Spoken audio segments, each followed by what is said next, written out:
নমস্কার আপনাদের সবাইকে। আবারও চলে এলাম আরতি রান্নাঘরে নতুন স্বাদের এক রেসিপি নিয়ে। আমি কিন্তু একটা সুন্দর রেসিপি নিয়ে এসেছি। আমার চ্যানেলটাকে সাবস্ক্রাইব করে দিয়ে আমার পাশে থাকবেন, লাইক করবেন, শেয়ার করবেন, কমেন্ট করবেন, সাবস্ক্রাইব করে দিয়ে আমার পাশে থাকবেন। এর থেকে ভালো ভালো ভিডিও আমি আনবো।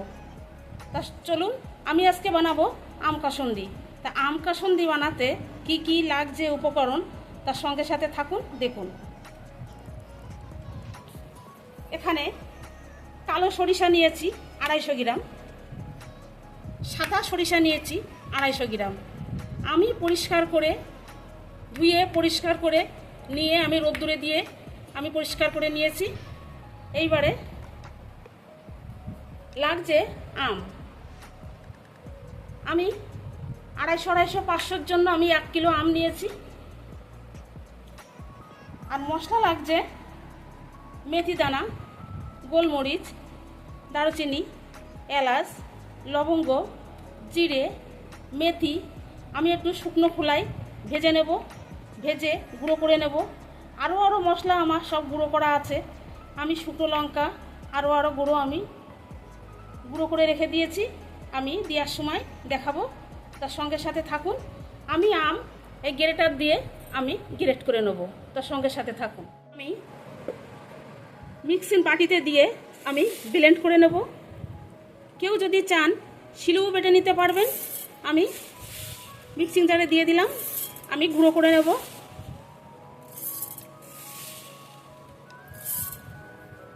সঙ্গে থাকুন।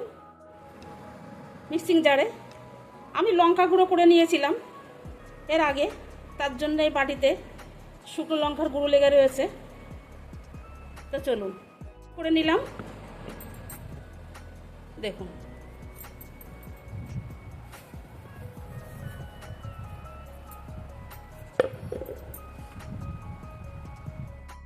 আমি এই গ্রেটার দিয়ে আম গ্রেট করে নিচ্ছি,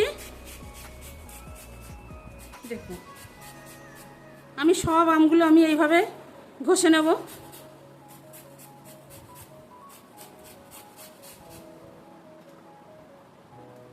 এরকম হবে।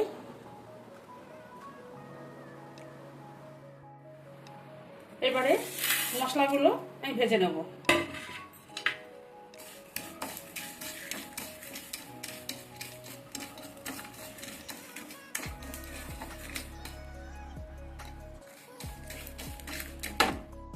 আম আমি এই গ্রেটার দিয়ে সব গ্রেট করে নিলাম। এবারে মশলা লাগছে গোলমরিচ আমি ভেজেও নিয়েছি, গুঁড়োও দিলাম। আর লাগছে ধনিয়ার গুঁড়ো পরিমাণ মতন, জিরের গুঁড়ো পরিমাণ মতন দেব। আপনারা করতে চাইলে আম কাসুন্দি পরিমাণটা আপনারা নিজের মনের মতন করে দেবেন। ঝালের গুঁড়ো, চিনি দেবো একটু স্বাদ হওয়ার জন্য, হলুদ, একটু গরম মশলার গুঁড়ো। এখানে আমি সরষাগুলো সব গুঁড়ো করে নিলাম। এখানে ভাজা মশলাটা আমি গুঁড়ো করে নিলাম। তা চলুন, পাত্রে আমি সর্ষের গুঁড়োগুলো দিয়ে দিলাম।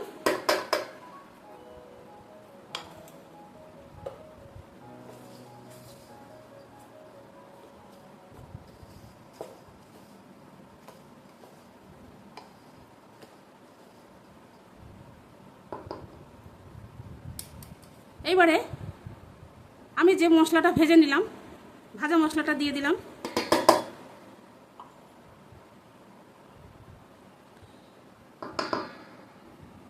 আমি আর একবার মশলা করে দেখিয়ে দিই আপনাদের।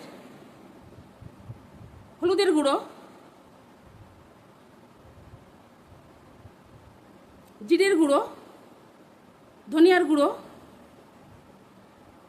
শুকনো লঙ্কার গুঁড়ো, গোলমরিচের গুঁড়ো, স্বাদ হওয়ার জন্য চিনি দেবো, একটু গরম মশলা। সমস্ত মশলা উপকরণ এইভাবে দিতে হবে। একটা মশলা কম হলে কিন্তু কাসুন্দি ভালো হবে না। মশলাগুলো সব আমি দিয়ে দিলাম, দিয়ে আমি মিশিয়ে নেব।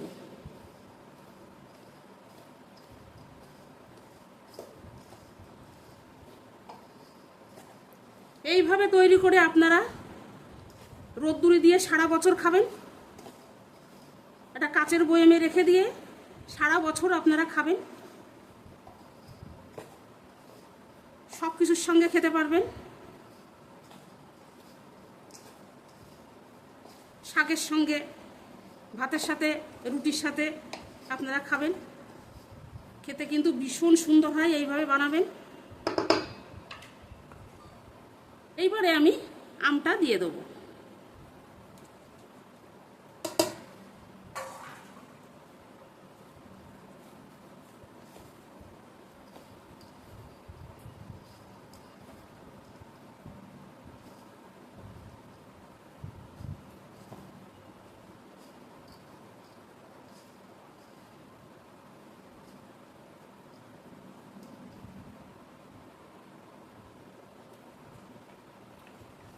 এইবারে দিয়ে দেবো সরিষার তেল।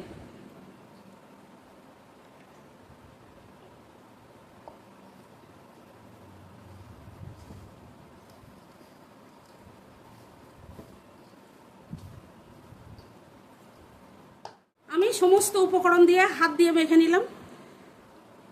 হাত দিয়ে মাখলে সব থেকে মাখাটা ভালো হয়। দিলাম পরিমাণ মতন লবণ,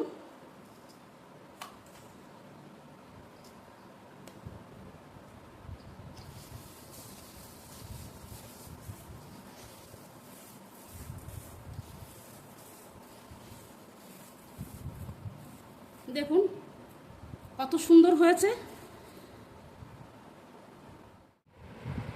দেব একটু ভিনিগার।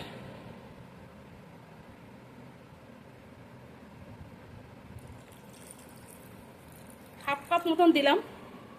ভিনিগার দিলে খুব ভালো থাকবে, তার জন্য ভিনিগার দিলাম। দেখুন কত সুন্দর কাসন হয়েছে। আমি সমস্ত উপকরণ দিয়ে আমি থালাটা ঢেকে আমি 3টে রোদ্দুর আমি খাওয়াই নিয়েছি।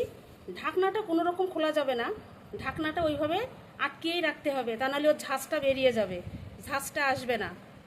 এমনি নিয়মেই আছে যে কাসনের সমস্ত উপকরণ দিয়ে রোদ্দুরি দিয়ে রাখতে হয় ঢাকনা আটকিয়ে। তা আমি ঢাকনা আটকিয়ে আমি 3 রোদ্দুর খাওয়াইছি। দেখুন কেমন সুন্দর হয়েছে।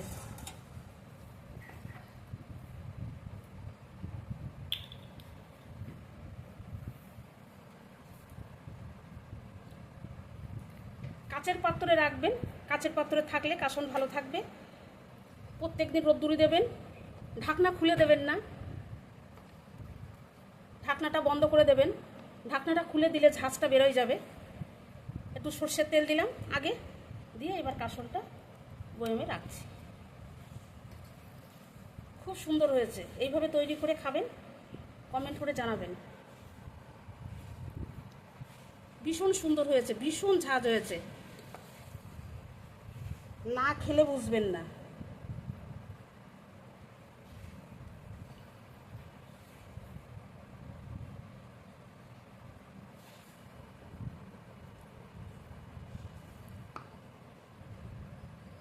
একটু একটু করে কাসন রাখতে হবে, আর একটু করে তেল দিতে হবে, সরিষার তেল। বয়ামে আমার ভরা হয়ে গেল। আমি সর্ষের তেল দিয়ে আমি ভরে রেখে দিলাম। এইভাবে আমি ডেলি রোদ্দুরি দেবো। এইভাবে তৈরি করে আপনারা খাবেন। একটা লাইক করবেন, শেয়ার করবেন, কমেন্ট করবেন, সাবস্ক্রাইব করবেন। সাবস্ক্রাইব করে দিয়ে আমার পাশে থাকবেন। এই ধরনের ভালো ভালো রেসিপি যেন আমি দিতে পারি, পাশের সঙ্গে থাকবেন। দেখা হচ্ছে নতুন রেসিপির সঙ্গে।